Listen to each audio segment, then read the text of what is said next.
और पदभार संभालते ही एक्शन में सम्राट चौधरी नजर आए हैं। अधिकारियों के साथ उन्होंने एक समीक्षा बैठक की और बैठक के बाद सम्राट चौधरी का बड़ा बयान सामने आया है। इस बयान में उन्होंने कहा कि कानून व्यवस्था सुधारने के निर्देश दिए गए, माफिया के खिलाफ सख्त कार्रवाई होगी, स्कूलों के आसपास पिंक पुलिस की तैनाती कर दी जाएगी, साइबर क्राइम पर भी पुलिस की नजर रहने वाली है। तो यानी कि लॉ एंड ऑर्डर को लेकर ये बड़े बयान जरूर सामने आए हैं और अब इस पर एक पहल नजर आ पाई है सरकार की तरफ से और अब इस पर आगे भी कार्रवाई जरूर नजर आने वाली है। जो अपराधी हैं, चाहे वो किसी भी स्तर के माफिया हो, जमीन माफिया हो, बालू माफिया हो या शराब माफिया, इसको चिन्हित करने का काम किया जाएगा, उनके खिलाफ कार्रवाई की जाएगी। साथ ही साथ जो हमारे यहाँ जितने स्कूल कॉलेजेस हैं, पिंक पेट्रोलिंग के तर्ज पर सभी जगह कोई रोमियो घूम नहीं सके, कोई हमारी बहनों को छेड़ ना सके, बच्चियों को नहीं छेड़ सके, इसके लिए विशेष फोर्स लगाने का काम किया जाएगा। और सभी के छुट्टी पर, जब स्कूल कॉलेज में छुट्टी होगी तो विशेष तौर पर अभियान चलाकर वहां पर पुलिस फोर्स पर्याप्त उपलब्ध कराई जाए।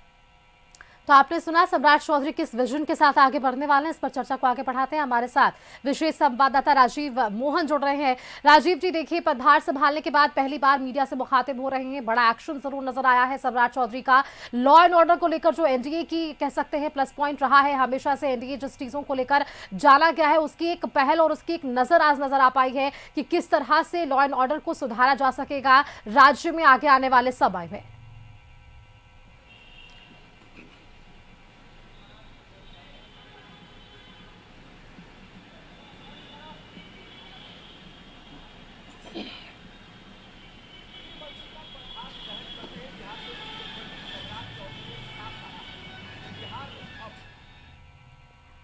देखिए, बिल्कुल जो सम्राट चौधरी गृह मंत्री के रूप में पदभार ग्रहण करने के बाद प्रेस ब्रीफिंग के दौरान तकरीबन 7 से 8 मिनट उनका प्रेस ब्रीफिंग हुआ और इस दौरान उन्होंने जो बातें कही उसमें साफ संदेश ये है कि बिहार में जो अपराध और अपराधियों के खिलाफ सरकार जो है जो कार्रवाइयां करती रही है उसके खिलाफ यह अभियान जारी रहेगा। उन्होंने साफ तौर पर कहा कि बिहार में चाहे किसी भी तरह का माफिया हो, जमीन माफिया हो, बालू माफिया हो, शराब माफिया हो या किसी तरह के क्राइम करने वाले या किसी तरह का कोई ऑर्गेनाइज्ड क्राइम अगर बिहार में होता है तो उसको रोकने के लिए, उसके खिलाफ कार्रवाई करने के लिए सरकार के तरफ से और गृह विभाग के तरफ से, पुलिस के तरफ से पूरी तरह से कमर कस ली गई है।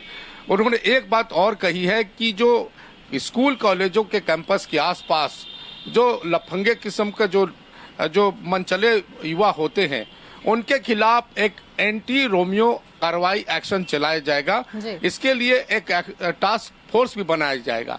उनके कहने का मतलब था कि जब स्कूल की छुट्टियां होती हैं उस समय ये तमाम जो एंटी रोमियो फोर्स होगा वो एक्टिव होगा और जो भी इस तरह के मनचले युवा होंगे और इस तरह की जो छेड़खानी मामले में संलिप्त पाए जाते हैं उनके खिलाफ कड़ी कार्रवाई की जाएगी। उसके अलावा भी उन्होंने कहा कि साइबर क्राइम हो रहा है या ड्रग्स माफिया हैं, ये तमाम चीज़ों को उन्होंने अपने 7 से 8 मिनट के प्रेस कॉन्फ्रेंस में यही बातें बहुत ही सधे हुए अंदाज में कहा कि जो नीतीश कुमार का कानून के राज की जो परिकल्पना है और अगर कोई इस मामले में दखल देगा तो उनके खिलाफ कार्रवाई की जाएगी।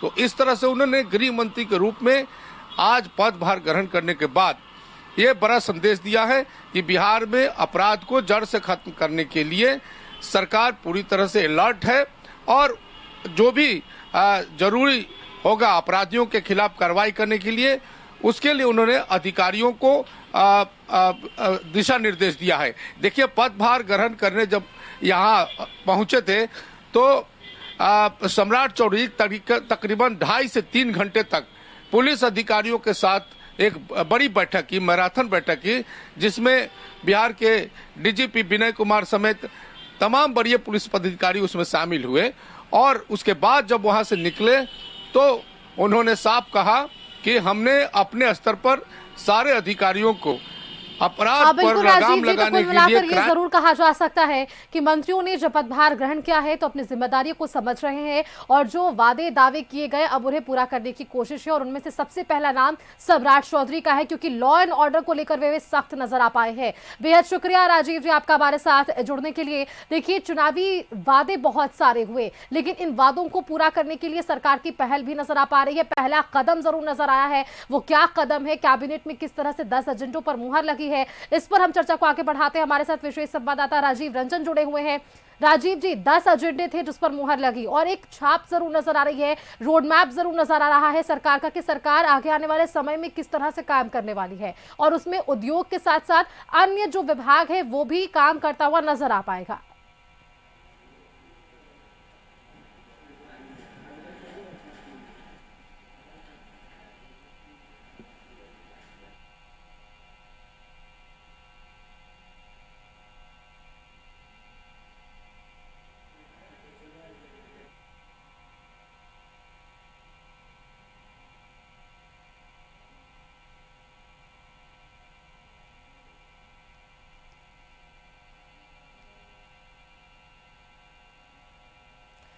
वापस से उनसे जुड़ने की हम जरूर कोशिश करेंगे। देखिए, पहली कैबिनेट की बैठक में ही कई अहम निर्णय ले लिए गए हैं। बैठक में ऐसे 10 मुख्य एजेंडे थे जिस पर मुहर लगी है। न्यू एज इकोनॉमी के लिए एक समिति बनने वाली है, 11 शहरों में ग्रीनफील्ड टाउनशिप बनने वाला है, बिहार में 25 चीनी मिलों की जो है पुनर्जीवित करने की कोशिश होने वाली है, टेक हब के रूप में विकसित बिहार होगा, ये एक नया संकल्प है। तो नई सरकार की पहली कैबिनेट में ये महत्वपूर्ण बैठक में निर्णय लिए गए। राजीव रंजन जी हमारे साथ वापस से जुड़ चुके हैं। राजीव जी, 10 ऐसे एजेंडे हैं जिस पर आज मुहर लगी, एक रोड मैप, एक विजन नजर आ पा रहा है सरकार का, जो चुनावी वादे किए, और वो पहला कदम नजर आ रहा है सरकार का कि किस तरह से उन वादों को अब पूरा करने का समय आ गया है। जी देखिए सुष्मिता, बिहार सरकार का गठन हुआ है और फिर से जब मुख्यमंत्री बने हैं, वो भी 202 विधायकों के साथ मुख्यमंत्री बने हैं नीतीश कुमार, तो उनका जो पहला कदम है जी वो कल ही दिख गया। जिस तरह से वो हाजीपुर के औद्योगिक क्षेत्र में जाकर के उद्योग के हालात की जानकारी लेने के लिए पहुंच गए, वहां किस तरह से उद्योग और स्थापित किया जाए उसकी बात करने लगे, तब से ही लगने लगा था कि इस बार की सरकार जो है रोजगार और नौकरी पर सबसे ज्यादा फोकस करेगी। यानी कि जो वादा है 1 करोड़ रोजगार और नौकरी का अगले 5 साल का, वो रोड मैप अब नजर आता दिखाई दे रहा है। आज की कैबिनेट में सबसे बड़ी बात जो हुई है, अब जो है बिहार जो है हाई टेक, सबसे बड़ी बात है कि हाई टेक टेक्नोलॉजी में यहाँ हब बनने जा रहा है, और ये कहा जा सकता है कि पूर्वी भारत का हब होगा अब बिहार। उस दिशा में आज के कैबिनेट में कई फैसले लिए गए हैं। जैसे यहाँ पे डिफेंस कॉरिडोर बनाने की बात हुई है, सेमीकंडक्टर मैन्युफैक्चरिंग पार्क, सेमीकंडक्टर जो कि ताइवान का एकमात्र जगह है जहां से सेमीकंडक्टर इंपोर्ट होता है इंडिया को, अब बिहार यहाँ सेमीकंडक्टर, जो कि प्रधानमंत्री का विजन था कि हम सारे चीजों का सेमीकंडक्टर इंडिया में बनाएंगे, तो बिहार भी एक उसमें शामिल होने जा रहा है। उसके बाद है capital centre, global capital centre बनाया जाएगा, मेगा टेक सिटी, टेक्नोलॉजी की सिटी, जिसमें एक टेक सिटी यहाँ पटना में बन भी गई है, और Abdul Kalam Azad technology centre city बनी है, फिनटेक सिटी, ये सारी चीज़ें हो रही हैं। अब रह गई बात कि ग्लोबल वर्क पैलेस भी बनाया जा रहा है। यहाँ पे चूंकि ग्लोबल एजेंसियां आएंगी, कंपनियां आएंगी और यहाँ पे युवाओं को रोजगार और नौकरी देंगी, उसके लिए भी ग्लोबल वर्क पैलेस के रूप में अगले 5 साल में स्थापित करने की व्यवस्था की जा रही है। यानी कि 5 साल में ऐसा स्ट्रक्चर तैयार किया जाएगा कि वहाँ पे ग्लोबल कंपनियां आकर के यहाँ अपना ऑफिस खोलें। जैसे बेंगलोर हो गया, पुणे हो गया, अभी गुड़गांव विकसित हो रहा है। तो ये जो क्षेत्र विकसित पहले से हैं, अब वो हब बिहार बनने की स्थिति में है। यानी कि ये फैसला हुआ है कि ये अगले 5 साल में इस तरह का स्ट्रक्चर हम लोग तैयार करें कि ये अपने आप में ग्लोबल हब बन जाए। तीसरी बात है कि आर्टिफिशियल इंटेलिजेंस, आज के डेट में एआई अभी साइंस टेक्नोलॉजी के क्षेत्र में सबसे उभरता हुआ काम है और एआई पर कमांड अभी किसी की नहीं है और इंडिया उसमें अभी बहुत आगे निकलते जा रहा है। उस स्थिति में एआई का हब अगर बिहार बनता है तो यहाँ रोजगार सृजन से लेकर के सारे लेटेस्ट टेक्नोलॉजी यहाँ बनेंगे और लेटेस्ट टेक्नोलॉजी बनेंगे तो स्वाभाविक है रोजगार मिलेगा, युवाओं को नौकरी मिलेगी। उसके बाद एक फैसला और हुआ है जो चीनी मिल को लेकर के बार बार कहा जा रहा था कि चीनी मिल खुले नहीं, जो वादा किया गया था और चीनी मिल जो चल भी रहे थे उनको बंद कर दिया गया। तो नहीं, अब क्या है कि ये चीनी मिल जो बंद पड़े हैं वो भी अब चालू होंगे और नए चीनी मिल बनेंगे। तो ये सबसे बड़ा फैसला है।